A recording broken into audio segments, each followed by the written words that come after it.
ಬಳ್ಳಾರಿ ಜಿಲ್ಲಾ ಕರ್ನಾಟಕ ಕಾರ್ಯನಿರತ ಪತ್ರಕರ್ತರ ಧ್ವನಿ ಸಂಘದ ಅಧ್ಯಕ್ಷರಾಗಿ ಕುಂದಕೂರು ರಾಮುಡು ಅವಿರೋಧವಾಗಿ ಆಯ್ಕೆ. ದೇವನಹಳ್ಳಿ ತಾಲೂಕು ವಿಜಯಪುರ ಪಟ್ಟಣದ ಪ್ರವಾಸಿ ಮಂದಿರದಲ್ಲಿ ಮಾಜಿ ಪ್ರಧಾನಿ ಮನಮೋಹನ್ ಸಿಂಗ್ ಅವರ ಶ್ರದ್ಧಾಂಜಲಿ ಕಾರ್ಯಕ್ರಮ. ಮಾನ್ವೇಲಿ ಹೋಲ್ಡಿಂಗ್ ಮತ್ತು ಅನಧಿಕೃತ ಜಾಹೀರಾತು, ಪುರಸಭೆ ಅಧಿಕಾರಿಗಳ ನಿರ್ಲಕ್ಷ್ಯದಿಂದ ಆದಾಯಕ್ಕೆ ಕೊಕ್ಕೆ ಎಂದ ಅಧಿಕಾರಿಗಳು. ಮಾಜಿ ಮುಖ್ಯಮಂತ್ರಿ ಬಸವರಾಜ ಬೊಮ್ಮಾಯಿಯಿಂದ ರೈಲ್ವೆ ಸೇತುವೆ ಕಾಮಗಾರಿ ವೀಕ್ಷಣೆ, ಕೂಡಲೇ ಸಮಸ್ಯೆ ಬಗೆಹರಿಸುತ್ತೇವೆ ಎಂದು ಸೂಚನೆ. ಬಳ್ಳಾರಿ ಜಿಲ್ಲಾ ಕರ್ನಾಟಕ ಕಾರ್ಯನಿರತ ಪತ್ರಕರ್ತರ ಧ್ವನಿ ಸಂಘಟನೆಯ ನೂತನ ಅಧ್ಯಕ್ಷರಾಗಿ ಕುಂದಕೂರು ರಾಮುಡು ಅವಿರೋಧವಾಗಿ ಆಯ್ಕೆಯಾಗಿದ್ದಾರೆ. ಬಳ್ಳಾರಿ ಜಿಲ್ಲಾ ಕರ್ನಾಟಕ ಕಾರ್ಯನಿರತ ಪತ್ರಕರ್ತರ ಧ್ವನಿ ಸಂಘಟನೆಯ ನೇತೃತ್ವದಲ್ಲಿ ಬಳ್ಳಾರಿ ಜಿಲ್ಲಾ ನೂತನ ಜಿಲ್ಲಾ ಅಧ್ಯಕ್ಷರಾಗಿ ಕುಂದಕೂರು ರಾಮುಡು ಅವಿರೋಧವಾಗಿ ಆಯ್ಕೆಯಾಗಿದ್ದಾರೆ. ಈ ವೇಳೆ ಮಾತನಾಡಿದ ರಾಮುಡು, ಶೈಕ್ಷಣಿಕ ವರ್ಷವಾದ 2025 ಜೂನ್ 1ರಂದು 500 ಬಡ ವಿದ್ಯಾರ್ಥಿಗಳಿಗೆ ಉಚಿತ ನೋಟ್ ಪುಸ್ತಕಗಳನ್ನು ಕಾನಿಪ ಧ್ವನಿಯಿಂದ ನೀಡಲಾಗುವುದು ಎಂದು ಘೋಷಿಸಿದರು. ಮುಂದಿನ ವರ್ಷದಿಂದ ಸಂಘದ ಸದಸ್ಯತ್ವದ ಹಣವನ್ನ ಎಲ್ಲಾ ಪತ್ರಕರ್ತರ ಪರವಾಗಿ ತಾವೇ ವೆಚ್ಚ ಭರಿಸುವುದಾಗಿ ಹೇಳಿದರು. ಈ ವೇಳೆ ಬಳ್ಳಾರಿ ಜಿಲ್ಲೆಯ ವಿವಿಧ ತಾಲೂಕಿನ ಕರ್ನಾಟಕ ಕಾರ್ಯನಿರತ ಪತ್ರಕರ್ತರ ಧ್ವನಿ ಸಂಘಟನೆಯ ಸದಸ್ಯರು ಹಾಜರಿದ್ದರು. ಇತ್ತೀಚೆಗೆ ಬಳ್ಳಾರಿ ಜಿಲ್ಲಾ ಕಾರ್ಯನಿರತ ಪತ್ರಕರ್ತರ ಧ್ವನಿ ಸಂಘಟನೆಯ ಜಿಲ್ಲಾಧ್ಯಕ್ಷ ಸ್ಥಾನದ ಹಿಂದೆ ಏನಾಗಿದ್ರು ಮಾಜಿ ಗಿರಿ ಯಾದವ್ ಅವರನ್ನ ಉಚ್ಚಾಟಿಸಿದ ನಂತರ ಇಂದು ಒಬ್ಬ ಡೈನಾಮಿಕ್ ಲೀಡರ್ ಹಾಗೂ ಕಲಿದುರ್ಗ ಪತ್ರಿಕೆಯ ವ್ಯವಸ್ಥಾಪಕ ಸಂಪಾದಕರಾದಂತಹ ಹಾಗೂ ನನ್ನ ಆತ್ಮೀಯರಾದಂತಹ, ಜೊತೆಗೆ ವಿಜಯನಗರ ಹಾಗೂ ಬಳ್ಳಾರಿ ಜಿಲ್ಲೆಗೆ ಸಂಬಂಧಪಟ್ಟಂತೆ ವಿಜಿಲೆನ್ಸ್ ಕಮಿಟಿ ಮೆಂಬರು ಸದಸ್ಯರು ಆದಂತಹ ಹಾಗೂ ಅನೇಕ ಸಂಘಟನೆಗಳೊಂದಿಗೆ ಒಡನಾಟ ಹೊಂದಿ ತಂದೆ ಆದಂಥ ಚಾಪು ಮೂಡಿಸಿರುವಂತಹ ನನ್ನ ಆತ್ಮೀಯ ಸ್ನೇಹಿತ ಕುಂದಕೂರು ರಾಮುಡು ಅವರನ್ನ ಇವತ್ತು ನಮ್ಮ ಕರ್ನಾಟಕ ಕಾರ್ಯನಿರತ ಪತ್ರಕರ್ತರ ಧ್ವನಿ ಸಂಘಟನೆಯ ಬಳ್ಳಾರಿ ಜಿಲ್ಲಾಧ್ಯಕ್ಷನಾಗಿ ಇಂದು ಅಧಿಕೃತವಾಗಿ ನೇಮಕದ ಆದೇಶ ಕೊಟ್ಬಿಟ್ಟು ಇವತ್ತು ಅಧಿಕೃತವಾಗಿ ನೇಮಕದ ಆದೇಶ ಅವರಿಗೆ ಕೊಡ್ತಾ ಇದ್ದೀವಿ.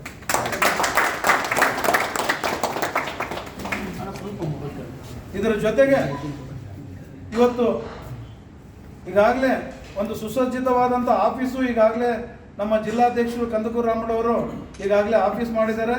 ಮುಂದಿನ ವಾರದಿಂದ ಆ ಆಫೀಸ್ ಕಾರ್ಯಾರಂಭವಾಗುತ್ತೆ. ಜೊತೆಗೆ ನಾಳೆ ಜೂನ್ 1ರಿಂದ ಬಡ ವಿದ್ಯಾರ್ಥಿಗಳು ಏನಿದ್ದಾರೆ ಅಂತ 500 ವಿದ್ಯಾರ್ಥಿಗಳನ್ನ ಸರ್ಕಾರದ ವತಿಯಿಂದ ಅಧಿಕಾರಿಗಳ ಮುಖಾಂತರ ಗುರುತಿಸಿ ಆ 500 ಸ್ಟೂಡೆಂಟ್ಗಳಿಗೆ ನೋಟ್ ಬುಕ್ಗಳನ್ನ ವಿತರಣೆ ಮಾಡೋಂಥ ಕೆಲಸ ನಮ್ಮ ರಾಮುಡು ಅವರು ಮಾಡ್ತೀವಿ ಅಂತ ಇವತ್ತು ಮಾತು ಕೊಟ್ಟಿದ್ದಾರೆ. ಬಳ್ಳಾರಿ ಬಸವೇಶ್ವರ ಶಾಲಾ ಆವರಣ ಹಿರೇಹೆಗ್ಗಾಳ್ ಗ್ರಾಮದಲ್ಲಿ 5ನೇ ಸಾಂಸ್ಕೃತಿಕ ಕಲೋತ್ಸವ ಮತ್ತು 2024-25ನೇ ಸಾಲಿನ ರಾಜ್ಯ ಪ್ರಶಸ್ತಿ ಮತ್ತು ಉದ್ಯೋಗ ರತ್ನ ಪ್ರಶಸ್ತಿ ಪ್ರದಾನ ಸಮಾರಂಭ ನಡೆದಿದೆ. ಕಲಾಭಾರತಿ ಕಲಾ ಸಂಘ ಹಿರೇಹೆಗ್ಗಾಳ್ ಶರಣಬಸವ ಮಹಾಸ್ವಾಮಿ ತಳ್ಳಿಹಳ್ಳಿ ಸಂಸ್ಥಾನ ಕೋಡಿಮಠ ಗಜೇಂದ್ರಗಡ ಮತ್ತು ಕಲ್ಲಯ್ಯಜ್ಜನವರ ಶ್ರೀ ವೀರೇಶ್ವರ ಪುಣ್ಯಶ್ರಮ ಗದಗ ಇವರ ತುಲಾಭಾರ ಕಾರ್ಯಕ್ರಮದ ಅಂಗವಾಗಿ 5ನೇ ಸಾಂಸ್ಕೃತಿಕ ಕಲೋತ್ಸವ ಮತ್ತು 2024-25ನೇ ಸಾಲಿನ ರಾಜ್ಯ ಪ್ರಶಸ್ತಿ ಮತ್ತು ಉದ್ಯೋಗ ರತ್ನ ಪ್ರಶಸ್ತಿ ಪ್ರದಾನ ಸಮಾರಂಭವನ್ನ ಬಸವೇಶ್ವರ ಶಾಲಾ ಆವರಣ ಹಿರೇಹೆಗ್ಗಾಳ್ ಗ್ರಾಮದಲ್ಲಿ ನಡೆದಿದೆ. ಈ ಕಾರ್ಯಕ್ರಮದಲ್ಲಿ ಪಿಜಿ ಶಿವಕುಮಾರ್ ರವರಿಗೆ ಉದ್ಯೋಗ ರತ್ನ ರಾಜ್ಯ ಪ್ರಶಸ್ತಿ ನೀಡಿ ಗೌರವಿಸಲಾಗಿದೆ. ಇದೇ ಸಂದರ್ಭದಲ್ಲಿ 31 ಆದರ್ಶ ದಂಪತಿಗಳಿಗೆ ಪ್ರಶಸ್ತಿ ಪ್ರದಾನ ಮಾಡಿ ಗೌರವಿಸಲಾಯಿತು. ಈ ಸಂದರ್ಭದಲ್ಲಿ ಕಲಾಭಾರತಿ ಕಲಾ ಸಂಘದ ಅಧ್ಯಕ್ಷ ಬಣಕಾರ್ ಮೂಗಪ್ಪ, ವೀರಮಾತೆ ಸೇವಾ ಟ್ರಸ್ಟ್ ಅಧ್ಯಕ್ಷ ಸಂತೋಷ್ ಕುಮಾರ್ ಎವೈ, ಮಾಜಿ ಸಚಿವ ಶ್ರೀರಾಮ್ಲು, ಗ್ರಾಮ ಪಂಚಾಯಿತಿ ಅಧ್ಯಕ್ಷರು, ಸದಸ್ಯರು, ಶಾಲೆಯ ಮುಖ್ಯ ಗುರುಗಳು, ಶಿಕ್ಷಕರು, ವಿದ್ಯಾರ್ಥಿನಿಯರು ಉಪಸ್ಥಿತರಿದ್ದರು. ಮಾಜಿ ಮುಖ್ಯಮಂತ್ರಿ ಸಂಸದ ಬಸವರಾಜ ಬೊಮ್ಮಾಯಿ ಗದಗ ನಗರದ ಗಂಗಾಪುರ ಪೇಟೆ ಬಳಿ ನಡೆಯುತ್ತಿರುವ ರೈಲ್ವೆ ಸೇತುವೆ ಕಾಮಗಾರಿಯನ್ನು ವೀಕ್ಷಣೆ ಮಾಡಿ ಸಮಸ್ಯೆಯನ್ನು ಬೇಗನೆ ಪರಿಹರಿಸುತ್ತೇವೆ ಎಂದು ಸೂಚನೆ ನೀಡಿದ್ದಾರೆ. ಮಾಜಿ ಮುಖ್ಯಮಂತ್ರಿ ಸಂಸದ ಬಸವರಾಜ ಬೊಮ್ಮಾಯಿ ಗದಗ ನಗರದ ಗಂಗಾಪುರ ಪೇಟೆ ಬಳಿ ನಡೆಯುತ್ತಿರುವ ರೈಲ್ವೆ ಸೇತುವೆ ಕಾಮಗಾರಿ ವೀಕ್ಷಣೆ ಮಾಡಿದರು. ಗದಗ ಹೊಂಬಳಕ್ಕೆ ಸಂಪರ್ಕ ಕಲ್ಪಿಸುವ ಉದ್ದೇಶದಿಂದ ಸೇತುವೆ ಕಾಮಗಾರಿಯನ್ನ 2017ರಲ್ಲಿ ಆರಂಭ ಮಾಡಲಾಗಿತ್ತು. ಆದರೆ ಸ್ಥಳೀಯರ ವಿರೋಧ, ತಾಂತ್ರಿಕ ಕಾರಣದಿಂದ ಕಾಮಗಾರಿ ಕುಂಟುತ್ತಾ ಸಾಗಿದೆ. ಕೂಡಲೇ ಸಮಸ್ಯೆ ಬಗೆಹರಿಸಿ ಕಾಮಗಾರಿಗೆ ಅನುಕೂಲ ಮಾಡಿಕೊಡುವಂತೆ ಬಸವರಾಜ ಬೊಮ್ಮಾಯಿ ಜಿಲ್ಲಾಡಳಿತ ಮತ್ತು ರೈಲ್ವೆ ಅಧಿಕಾರಿಗಳಿಗೆ ಸೂಚನೆ ನೀಡಿದರು. ಈ ವೇಳೆ ಸಂಸದ ಬಸವರಾಜ ಬೊಮ್ಮಾಯಿಗೆ ಶಾಸಕ ಚಂದ್ರು ಲಂಬಾಣಿ, ಅಧಿಕಾರಿಗಳು, ಸಾರ್ವಜನಿಕರು ಸಾಥ್ ನೀಡಿದರು. ಇವತ್ತು ಹೊಂಬಳ ಗ್ರಾಮೀಣ ಪ್ರದೇಶದಿಂದ ಅಂಬೇಡ್ಕರ್ ನಗರ ಮುಖಾಂತರ ಈ ರೈಲ್ವೆ ಓವರ್ ಬ್ರಿಡ್ಜಿನ ಒಂದು ಇನ್ಸ್ಪೆಕ್ಷನ್ಗೆ ಬಂದಿದ್ವಿ. ಇದು ಭಾಳ ವರ್ಷದ ಒಂದು ಕಾಮಗಾರಿ ನಿಂತು ಹೋಗಿತ್ತು. ನಾವು ಸುಮಾರು 3 ತಿಂಗಳ ಹಿಂದೆ ಹುಬ್ಬಳ್ಳಿಯ ಝೋನಲ್ ಆಫೀಸ್ನಲ್ಲಿ ಹಿರಿಯ ಅಧಿಕಾರಿಗಳ ಜೊತೆಗೆ ಚರ್ಚೆ ಮಾಡಿದಾಗ ಇದನ್ನು ಕೂಡಲೇ ಪ್ರಾರಂಭ ಮಾಡ್ತೀವಿ ಅಂತ ಹೇಳಿದರು. ಆ ಪ್ರಕಾರ ಕ್ರಮ ತೆಗೆದುಕೊಂಡಿದ್ದಾರೆ. ಹೊಸ ಕಾಂಟ್ರಾಕ್ಟರ್ಗಳನ್ನು ನೇಮಿಸಿದ್ದಾರೆ. ಮತ್ತೀಗ ಕೆಲಸ ಕೂಡ ಪ್ರಾರಂಭ ಆಗಿದೆ. ಇಲ್ಲಿ ಒಂದು 2-3 ಕೆಲಸ ಕಾಮಗಾರಿಗಳಿಗೆ ಅವಶ್ಯಕತೆ ಇರುವಂಥ ಒಂದು ಪೂರಕವಾಗಿರುವಂಥ ಕೆಲಸ ಮಾಡಬೇಕಾಗಿತ್ತು. ಅದನ್ನು ಈಗಾಗಲೇ ಚರ್ಚೆ ಮಾಡಿದ್ದೇವೆ. ಅಂಬೇಡ್ಕರ್ ನಗರದಲ್ಲಿ ಇರುವಂಥ ಒಂದು 80 ಮೀಟ್ರಿನ ಪೈಪ್ಲೈನ್ ಏನಿದೆ ಅದು ಬದಲಾವಣೆ ಮಾಡಿ ಕುಡಿಯೋ ನೀರಿನ ವ್ಯವಸ್ಥೆನೂ ಮಾಡಬೇಕು. ಮತ್ತು ಅಂಬೇಡ್ಕರ್ ನಗರ ಜನರ ಕೆಲವು ಬೇಡಿಕೆಗಳಿದ್ದಾವೆ. ಡ್ರೈನೇಜು ಇತ್ಯಾದಿಗಳನ್ನು ಮಾಡಬೇಕಂತ ಭಾಳ ದಿವಸದಿಂದ ನದಿಗುದಿ ಬಿದ್ದಿದೆ. ಅವು ಕೂಡ ಬಡವರು ಇರುವಂಥ ಪ್ರದೇಶ ಅಂಬೇಡ್ಕರ್ ನಗರ. ಹೀಗಾಗಿ ಈಗ ಇನ್ಚಾರ್ಜ್ ಇರುವಂಥ ಅಸಿಸ್ಟೆಂಟ್ ಕಮಿಷನರ್ ಕೂಡ ಇಲ್ಲಿ ಬಂದಿದ್ದಾರೆ, ಗಂಗಪ್ಪ ಅವರು. ಅವ್ರಿಗೆ ಮಾತಾಡಿದ್ದೀವಿ. ಅವರು ಕೂಡಲೇ ಎಲ್ಲ ಕ್ರಮಗಳನ್ನು ತೆಗೆದುಕೊಳ್ತೀವಿ. ಪೈಪ್ ಲೈನ್ ಶಿಫ್ಟ್ ಮಾಡೋದಾಗಲಿ ಮತ್ತು ಅಲ್ಲಿ ಅವ್ರಿಗೆ ಡ್ರೈನೇಜ್ ಎಲ್ಲ ಮಾಡಿಕೊಡೋದಕ್ಕೆ ಒಪ್ಕೊಂಡಿದ್ದಾರೆ. ಆದಷ್ಟು ಬೇಗನೆ ಅದನ್ನು ಮಾಡಿದ ತಕ್ಷಣ ಒಂದು ನಿಮಿಷ ಸಮಾಧಾನ ಇರೋ, ಸ್ವಲ್ಪ ಏನಾಗಲ್ಲ. ಇದು ಪೂರ್ತಿ ಆದ ತಕ್ಷಣ 2 ಕಡೆಯಿಂದ ಸೈಮಲ್ಟೇನಿಯಸ್ಲಿ ಕೆಲಸ ಆಗುತ್ತೆ. ಹಳ್ಳಿಯ ಹೊಂಬಳ ಗ್ರಾಮೀಣ ಪ್ರದೇಶ ಮತ್ತು ಈ ಕಡೆ ಅಂಬೇಡ್ಕರ್ ನಗರ 2 ಒಟ್ಟಿಗೆ ಕೆಲಸ ಪ್ರಾರಂಭ ಆಗುತ್ತೆ. ಮತ್ತು ಮಧ್ಯದಲ್ಲಿ ಏನೊಂದು ಸ್ಟೀಲ್ ಬ್ರಿಡ್ಜ್ ಬರ್ತದೆ ರೈಲ್ವೆ ಲೈನ್ ಮೇಲೆ, ಸುಮಾರು 42 ಮೀಟರಿನ ವಿಡ್ತಿರುವಂಥ ಸ್ಟೀಲ್ ಬ್ರಿಡ್ಜ್ ಬರ್ತದೆ. ಅದನ್ನು ಕೂಡ ಇನ್ನೊಂದು 15 ದಿವಸದಲ್ಲಿ ಅದನ್ನು ಫ್ಯಾಬ್ರಿಕೇಟ್ ಮಾಡಿ ಬಂದಮೇಲೆ ಇಲ್ಲಿ ಮತ್ತೆ ಅದನ್ನು ಜೋಡಿಸ್ಬೇಕಾಗತ್ತೆ. ಜೋಡಿಸಿ ಎಲ್ಲ ಸೇರಿ ಮಾಡಿ ಒಟ್ಟು ಒಂದು 6 ತಿಂಗಳಲ್ಲಿ ಇದನ್ನು ಪೂರ್ಣ ಮಾಡಿಕೊಡ್ತೀವಿ ಅಂತ ಅಧಿಕಾರಿಗಳಿಗಾಗಲೇ ಹೇಳಿದ್ದಾರೆ. ಇದನ್ನು ನಿರಂತರವಾಗಿ ನಾನು ಕೂಡ ಫಾಲೋಅಪ್ ಮಾಡ್ತೇನೆ. ಹಿರಿಯ ಅಧಿಕಾರಿಗಳು ಭಾಳ ಆಸಕ್ತಿ ತೊಗೊಂಡಿದ್ದಾರೆ. ನಾನು ರೈಲ್ವೆ ಇಲಾಖೆಗೆ ಧನ್ಯವಾದಗಳನ್ನು ಹೇಳ್ತೀನಿ. ಕೂಡಲೇ ಇದನ್ನು ಮಾಡಬೇಕು. ಭಾಳ ನೆನೆಗುದಿ ಬಿದ್ದಿದ್ದು, ಇನ್ನು ಹೆಚ್ಚಿಗೆ ಸಮಯ ಕಳೆಯೋದು ಬೇಡ ಅಂತ, ಮತ್ತು ಎಲ್ಲ ಜನರ ಸಹಕಾರವನ್ನು ಕೂಡ ನಾವು ಕೊಡ್ತೇವೆ. ಗುಮ್ಮಟನಗರ ವಿಜಯಪುರದಲ್ಲಿ ಡಾಕ್ಟರ್ ಬಾಬಾ ಸಾಹೇಬ್ ಅಂಬೇಡ್ಕರ್ ಜಿಲ್ಲಾ ಸಂಘಟನೆ ಹಾಗೂ ವಿವಿಧ ಸಂಘಟನೆಗಳಿಂದ ದಿನಾಂಕ 28/12/2024 ವಿಜಯಪುರ ಬಂದ್ಗೆ ಕರೆ ಕೊಡಲಾಗಿದೆ. ಕೇಂದ್ರ ಸಚಿವ ಅಮಿತ್ ಶಾ ಹೇಳಿಕೆ ಖಂಡಿಸಿ ಗುಮ್ಮಟನಗರ ವಿಜಯಪುರದಲ್ಲಿ ಡಾಕ್ಟರ್ ಬಾಬಾ ಸಾಹೇಬ್ ಅಂಬೇಡ್ಕರ್ ಜಿಲ್ಲಾ ಸಂಘಟನೆ ಹಾಗೂ ವಿವಿಧ ಸಂಘಟನೆಯಿಂದ ಡಿಸೆಂಬರ್ 28ರಂದು ವಿಜಯಪುರ ಬಂದ್ಗೆ ಕರೆ ಕೊಡಲಾಗಿದ್ದು, ಈ ಕುರಿತು ಡಾಕ್ಟರ್ ಬಾಬಾ ಸಾಹೇಬ್ ಅಂಬೇಡ್ಕರ್ ಜಿಲ್ಲಾಧ್ಯಕ್ಷರು ಪರಶುರಾಮ್ ಲಂಬು ಮಾತನಾಡಿ, ವಿಜಯಪುರ ಜಿಲ್ಲೆ ಸಂಪೂರ್ಣ ಬಂದ್ ಮಾಡಿ ಹೋರಾಟವನ್ನ ಮಾಡಲಾಗುತ್ತದೆ ಎಂದರು. ಈ ಸಂದರ್ಭದಲ್ಲಿ ಜಿತೇಂದ್ರ ಕಾಂಬ್ಳೆ, ದಲಿತ ಮುಖಂಡರು ಹಾಗೂ ರಮೇಶ್ ಕವಲಗಿ, ಮತೀನಾ ಹಾಗೂ ಪರಶುರಾಮ್, ವೀರೇಶ್ ವಾಲಿಕಾರ ಸೇರಿದಂತೆ ಇತರರು ಪಾಲ್ಗೊಂಡಿದ್ದರು. ಆದರೆ ದಲಿತ ಸಂಘಟನೆಗಳ ಮಹಾ ಒಕ್ಕೂಟ ನಾಳಿನ ಬಂದನ್ನು ಯಾವುದೇ ಕಾರಣಕ್ಕೂ ನಿಲ್ಲಿಸೋದಿಲ್ಲ. ನಾಳೆಗೆ ವಿಜಯಪುರ ಬಂದ್ ಕರೆ ನೀಡಲಾಗಿದ್ದು, ಅದನ್ನು ನಾವು ಪೂರ್ಣಗೊಳಿಸಿ ಯಶಸ್ವಿಗೊಳಿಸ್ತೇವೆ. ಅದರಲ್ಲಿ ದಲಿತ ಸಂಘಟನೆಯ ಎಲ್ಲ ಮಹಾ ಒಕ್ಕೂಟದ ನಾಯಕರುಗಳು ಈಗ ಇಲ್ಲಿ ಉಪಸ್ಥಿತರಿದ್ದು ನಾವು ನಿರ್ಧಾರ ಮಾಡಿದ್ದೇವೆ. ಪರಶುರಾಮ್ ಚಲವಾದಿ, ಮತೀನ್ ದೇವದರ್ ಹಾಗೂ ಶಾಸ್ತ್ರಿ ವಸ್ತಿನಿ, ಇತರೆ ಎಲ್ಲ ಮುಖಂಡರುಗಳು ಇಲ್ಲಿದ್ದೇವೆ. ನಾಯಕತ್ವ ಪರಶುರಾಮ್ ಲಂಬೋನವರು ಹಿರಿಯರು, ಅವರಿಗೆ ವಹಿಸಿದ್ದೇವೆ. ಇದನ್ನು ಎಲ್ಲ ದಲಿತ ಮುಖಂಡರುಗಳು, ಈಗಿನೇನು ನಾಯಕರುಗಳು ಅದರ ಈ ದಲಿತ ಸಂಘಟನೆಗಳು ಅವೆಲ್ಲರೂ ಕೂಡಿಕೊಂಡು ನಾಳಿನ ಕಾರ್ಯಕ್ರಮ ಯಶಸ್ವಿಗೊಳಿಸ್ತೇವೆ.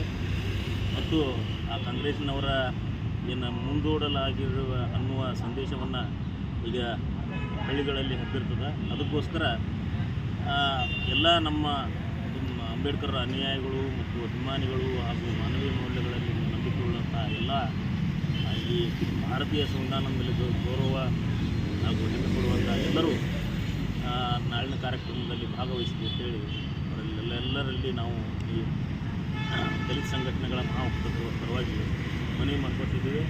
ಅದಕ್ಕಾಗಿ ನಾಳೆ 10 ಗಂಟೆಗೆ ಸರಿಯಾಗಿ ಸಿದ್ದೇಶ್ವರ ಗುಡಿಯಿಂದ ಮೊದಲೇನು ಮನವಿಯಲ್ಲಿ ಜಿಲ್ಲಾಡಳಿತಕ್ಕೆ ನಾವು ಮನವಿ ಮಾಡಿಕೊಂಡಿದ್ದೇವೆ, ಅದೇ ಮಾರ್ಗವಾಗಿ ಅದು ಏನೇನು ಕಾರ್ಯಕ್ರಮ ಯೋಜನೆಯನ್ನು ನಾವು ರೂಪಿಸಿದ್ದೇವೆ ಅದರ ಚೌಕಟ್ಟಿನಲ್ಲಿ ನಾಳೆ ಕಾರ್ಯಕ್ರಮ ನಡೆಯಲಿದೆ. ಅದಕ್ಕೆ ಜಿಲ್ಲಾಡಳಿತವು ಕೂಡ ನಮಗೆ ಸ್ಪಂದನೆ ಮಾಡಬೇಕಂತೇಳಿ ಅವರಿಗೆ ಕೇಳ್ಕೊತೇವೆ. ಮತ್ತು ಎಲ್ಲ ಈ ಜಿಲ್ಲೆಯ ಮತ್ತು ಬೇರೆ ಜಿಲ್ಲೆಯ ಜನರು ಭಾಗವಹಿಸ್ತಾ ಇದ್ದಾರೆ.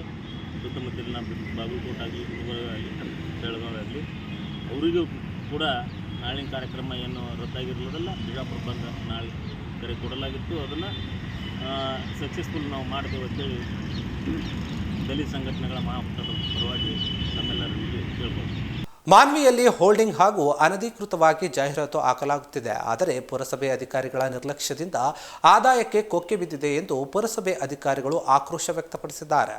ಮಾನ್ವಿಯಲ್ಲಿ ಹೇಳೋರು ಕೇಳೋರು ಯಾರೂ ಇಲ್ಲವಾಗಿದ್ದರಿಂದ ಅನಧಿಕೃತವಾಗಿ ಫ್ಲೆಕ್ಸ್ ಬ್ಯಾನರ್ ಹಾಕಲಾಗಿದೆ. ಪುರಸಭೆಯಿಂದ ಪರವಾನಗಿ ಇಲ್ಲದೆ ಜಾಹೀರಾತು ಹಾಕುತ್ತಿದ್ದಾರೆಂದು ಕಿಡಿಕಾರಿದ್ದಾರೆ. ಪುರಸಭೆ ಮುಖ್ಯ ಅಧಿಕಾರಿ ಪರಶುರಾಮ ದೇವರಮನಿ ಪ್ರತಿಕ್ರಿಯಿಸಿ, ಹೋಲ್ಡಿಂಗ್ಸ್ ಹಾಗೂ ಜಾಹೀರಾತು ಹಾಕುವ ಸಂಬಂಧ ಕೂಡಲೇ ಟೆಂಡರ್ ಕರೆಯಲಾಗುವುದು ಎಂದು ಸಭೆಯಲ್ಲಿ ತಿಳಿಸಿದರು.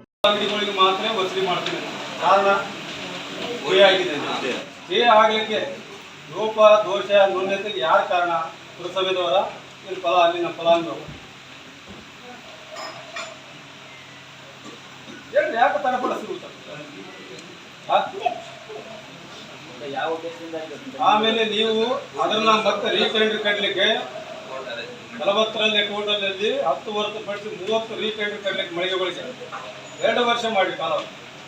ಯಾಕೆ ಏನು? ಅದು ಜಾಗ ನಿಮ್ಮ ಪುರಸಭೆ ಕಾರ್ಯಾಲಯದ ಸ್ವಂತದ ಅಥವಾ ಇಲ್ಲಿಗಿಲ್ಲ ಅಥವಾ ತಾಲೂಕ್ ಪಂಚಾಯತ್ ಅಥವಾ 40 feet road garden Pampa garden ಹೋಗೋದಾಗಲಿ ಮ್ಯಾಪ್ ಐತೆ ನಿಮ್ಮ ಹತ್ರ, ಮೂಲ ದಾಖಲಾತಿ ಇದೆ. ಯಾಕ್ರಿ ಸುಮ್ಮನೆ ಕೇಳಿದ್ರೆ ಸುಮ್ಮನೆ PWR ಅವ್ರ ಮೇಲೆ ಹಾಕ್ತೀರಿ. PWD ಹೋದ ವರ್ಷ ಕಳಿಸಿನಿ ಅಂತ ಹೇಳ್ತೀರಿ, ಅವ್ರಿಗೆ ದರ ನಿಗದಿಪಡಿಸಕ್ಕೆ ಇದು ಮಾಡಕ್ಕೆ. ಅವ್ರು ನಿಮ್ಮನಿಗೆ ಏನು ಕೇಳ್ಯಾರ? ಮೂಲ ದಾಖಲಾತಿ ಸೇಲ್ ಆಫ್ ಅಗ್ರಿಮೆಂಟ್ ಜಾಗ ಕೊಡ್ರಿ ಅಂತ ಹೇಳ್ಯಾರ. ನಿಮ್ಮ ಹತ್ರ ಅದು ಇಲ್ಲ. ಈಗಾಗಲೇ 2 ವರ್ಷಲಿಂದ ಪುರಸಭೆಗೆ ಆದಾಯ ನಷ್ಟ ಮಾಡಿದ್ದೆ ನೀವು. ನಿಮ್ಮ ಕೂಡಲೇ ಅಮಾನತು ಮಾಡಬೇಕು. ಯಾವ ಕಾರಣಕ್ಕೆ ನಷ್ಟ ಆಯ್ತು ಪುರಸಭೆಗೆ? ದೇಶ ಕಂಡ ಅಪ್ರತಿಮ ನಾಯಕ, 10 ವರ್ಷ ದೇಶದ ಪ್ರಧಾನಿಯಾಗಿ ಆರ್ಥಿಕವಾಗಿ ಸಾಮಾಜಿಕವಾಗಿ ದೇಶವನ್ನು ಎತ್ತರಕ್ಕೆ ಕೊಂಡೊಯ್ದಿದ್ದು ಪ್ರಾಮಾಣಿಕತೆಯ ಪ್ರಧಾನಿಯಾಗಿದ್ದಂತಹ ಡಾಕ್ಟರ್ ಮನಮೋಹನ್ ಸಿಂಗ್ ಅವರು ನಿನ್ನೆ ನಿಧನರಾಗಿ ದೇಶಕ್ಕೆ ತುಂಬಲಾರದ ನಷ್ಟವನ್ನು ಉಂಟು ಮಾಡಿದ್ದು, ಇಂದು ವಿಜಯಪುರ ಪ್ರವಾಸಿ ಮಂದಿರದಲ್ಲಿ ವಿಜಯಪುರ ಟೌನ್ ಕಾಂಗ್ರೆಸ್ ಸಮಿತಿ ವತಿಯಿಂದ ಶ್ರದ್ಧಾಂಜಲಿ ಕಾರ್ಯಕ್ರಮವನ್ನು ನಡೆಸಲಾಯಿತು. ಬೆಂಗಳೂರು ಅಂತಾರಾಷ್ಟ್ರೀಯ ವಿಮಾನ ನಿಲ್ದಾಣ ಪ್ರದೇಶ ಯೋಜನಾ ಪ್ರಾಧಿಕಾರದ ಸದಸ್ಯ ವಿ ಮಂಜುನಾಥ್ ಮಾತನಾಡಿ, ವಿಶ್ವದ 4ನೆಯ ದೊಡ್ಡ ಆರ್ಥಿಕ ಶಕ್ತಿಯಾಗಿ ಹೊರಹೊಮ್ಮಿಸಲು ಪ್ರಮುಖರಾಗಿ ಮನಮೋಹನ್ ಸಿಂಗ್ ರವರು ಎಂದರೆ ತಪ್ಪಾಗಲಾರದು. G20 ಸಭೆಯಲ್ಲಿ ಹಲವು ದೇಶಗಳು ಡಾಕ್ಟರ್ ಮನಮೋಹನ್ ಸಿಂಗ್ ರವರ ಬಳಿ ಆಗಮಿಸಿ ನಮ್ಮ ದೇಶ ಆರ್ಥಿಕ ಸಂಕಷ್ಟದಲ್ಲಿನ ನಿವಾರಣೆಗಾಗಿ ಸಲಹೆ ಕೇಳಿದ್ದನ್ನ ಸ್ಮರಿಸಬಹುದು. 10 ವರ್ಷ ಸುದೀರ್ಘ ಪ್ರಧಾನಿಗಳಾಗಿ ದೇಶ ಸೇವೆ ಮಾಡಿದರು. ಬಡ ಕುಟುಂಬದಿಂದ ಬಂದಿರುವ ಇವರು ಕ್ರಾಂತಿಕಾರಿ ಯೋಜನೆಗಳನ್ನ ನೀಡಿದ ಹೆಗ್ಗಳಿಕೆ ಅವರದಾಗಿದೆ. ಇನ್ನೂ ಹಲವಾರು ಜನಪರವಾದ ಯೋಜನೆಗಳನ್ನ ತಂದರು ಎಂದು ತಿಳಿಸಿದರು. ಶ್ರದ್ಧಾಂಜಲಿ ಕಾರ್ಯಕ್ರಮದಲ್ಲಿ ಪುರಸಭಾ ಸದಸ್ಯ ರಾಜಣ್ಣ, ನಾರಾಯಣಸ್ವಾಮಿ, ಮಾಜಿ ಸದಸ್ಯ JN ಶ್ರೀನಿವಾಸ್, ಗೌಸ್ ಖಾನ್, ಮುಖಂಡರಾದ ಕೃಷ್ಣಪ್ಪ, ವೇಣುಗೋಪಾಲ್, ಫೈಜಲ್, ವಲಿಜಾನ್, ರಘು, ಹರೀಶ್, ಇನ್ನೂ ಹಲವು ಕಾಂಗ್ರೆಸ್ ಮುಖಂಡರು ಉಪಸ್ಥಿತರಿದ್ದರು. ಹಿಂದಿನ ಅವರ ದೂರದೃಷ್ಟಿತ್ವ ಇವತ್ತು ಈ ದೇಶವನ್ನು ಇಡೀ ವಿಶ್ವದ 4ನೆಯ ದೊಡ್ಡ ಆರ್ಥಿಕ ಶಕ್ತಿಯಾಗಿ ಹೊರಹೊಮ್ಮಿಸಿದೆ ಅಂತಂದರೆ ತಪ್ಪಾಗಲಾರದು. ಈ G20 ಸಮ್ಮೇಳನಕ್ಕೆ ಹೋದಾಗ ಅವರು ಇವ್ರು ಮಾತನಾಡ್ಕೊಳ್ತಾ ಇದ್ದಂಥದ್ದು ನಾವು ಹಲವಾರು ಕಡೆ ನೋಡಿದ್ದೇವೆ. 90 ಮತ್ತು 95 ಮತ್ತು 2000 ದಶಕದಲ್ಲಿ ಇವರು ಪ್ರಧಾನಮಂತ್ರಿಗಳಾಗಿ 2004ರಿಂದ 2014ರಲ್ಲಿ ಹೋದಂಥ ಸಂದರ್ಭದಲ್ಲಿ ಯುರೋಪಿನ ಬಹಳಷ್ಟು ರಾಷ್ಟ್ರಗಳು ಹಣದುಬ್ಬರಕ್ಕೆ ಒಳಗಾಗಿ ಆರ್ಥಿಕ ಸಂಕಷ್ಟದಲ್ಲಿದ್ದಾಗ G20 ಸಭೆಗಳಲ್ಲಿ ಪಕ್ಕಕ್ಕೆ ಕರ್ಕೊಂಡೋಗಿ ಒಂದು ಸಲಹೆ ಕೇಳ್ತಾ ಇದ್ರಂತೆ, ನಮ್ಮ ದೇಶಕ್ಕೆ ಈ ರೀತಿ ಆರ್ಥಿಕ ಸಂಕಷ್ಟ ಬಂದಿದೆ, ನಾವು ಯಾವ ರೀತಿ ಪಾರಾಗಬೇಕು ಅಂತ. ಸ್ಪೇನು, ಇಟಲಿ, ಫ್ರಾನ್ಸು, ಜರ್ಮನಿ ಇಂಥದವರೆಲ್ಲ ಇವರು ಸಲಹೆ ಕೇಳ್ತಾ ಇದ್ರು ಅನ್ನೋದು ನಮಗೊಂದು ಹೆಮ್ಮೆ. ಹಾಗೆ 10 ವರ್ಷಗಳ ಸುದೀರ್ಘ ಕಾಲ ಈ ರಾಜ್ಯದ ಪ್ರಧಾನಮಂತ್ರಿಗಳಾಗಿ ಜವಾಹರಲಾಲ್ ನೆಹರು ಮತ್ತು ಇಂದಿರಾ ಗಾಂಧಿ ಅವರ ನಂತರ 3ನೇವರು ಅತಿ ದೀರ್ಘಕಾಲ ಈ ದೇಶದ ಪ್ರಧಾನಮಂತ್ರಿಯಾಗಿ ಸೇವೆ ಮಾಡಿದಂಥವರು ಡಾಕ್ಟರ್ ಮನಮೋಹನ್ ಸಿಂಗ್ ರವರು. ತಮ್ಮ ಬಡತನದ ದಿನಗಳನ್ನು ಅವರು ಮರೆತಿರಲಿಲ್ಲ. ಅದೇ ಕಾರಣಕ್ಕೆ ಅವರು ಕ್ರಾಂತಿಕಾರಿ ಆಗಬಹುದಾದಂಥ ಯೋಜನೆಗಳನ್ನು ತಮ್ಮ ಪ್ರಧಾನಮಂತ್ರಿ ಆಗಿದ್ದಂಥ ಸಂದರ್ಭದಲ್ಲಿ ತೆಗೆದುಕೊಂಡು ಬಂದರು. ಮೊದಲನೇದು ಗ್ರಾಮೀಣ ಭಾಗಗಳಿಗೆ ಉದ್ಯೋಗ ಖಾತ್ರಿ ಬರ್ತಕ್ಕಂಥ MNREGA ತಂದರು. ಮತ್ತು ಈ ದೇಶದ ಕಟ್ಟ ಕಡೆಯ ಪ್ರಜೆಯು ಕೂಡ ಆಹಾರ ಭದ್ರತೆ ಒದಗಿಸ್ಕೋಬೇಕು, ಅವರಿಗೆ ಆಹಾರ ಸಿಗಬೇಕು ಅಂತೇಳಿ ಫುಡ್ ಸೆಕ್ಯೂರಿಟಿ ಬಿಲ್ ತಂದರು. ಆಡಳಿತದಲ್ಲಿ ಪಾರದರ್ಶಕತೆ ಇರಬೇಕು ಅಂತ RTI ಅನ್ನು ಜಾರಿಗೆ ತಂದರು, ಆಧಾರ್ ಕಾರ್ಡ್ನ ಜಾರಿಗೆ ತಂದರು. ಈ ರೀತಿ 10 ಹಲವು ಸುಧಾರಣೆಗಳನ್ನು ತರೋ ಮುಖಾಂತರ ಈ ದೇಶವನ್ನು ಅತ್ಯಂತ ಯಶಸ್ವಿಯಾಗಿ ಆರ್ಥಿಕ ಸುಸ್ಥಿರತೆಗೆ, ಆರ್ಥಿಕ ಕ್ರಾಂತಿಗೆ, ಔದ್ಯೋಗಿಕ ಕ್ರಾಂತಿಗೆ ಮತ್ತು ಒಂದು ಸಾಮಾಜಿಕ ಕ್ರಾಂತಿಗೆ ಮುನ್ನುಡಿಯನ್ನು ಬರೆದಿದ್ದಾರೆ ಅಂತಂದರೆ ತಪ್ಪಾಗಲಾರದು. ಇಂಥ ಒಂದು ಸಂದರ್ಭದಲ್ಲಿ ಇವತ್ತು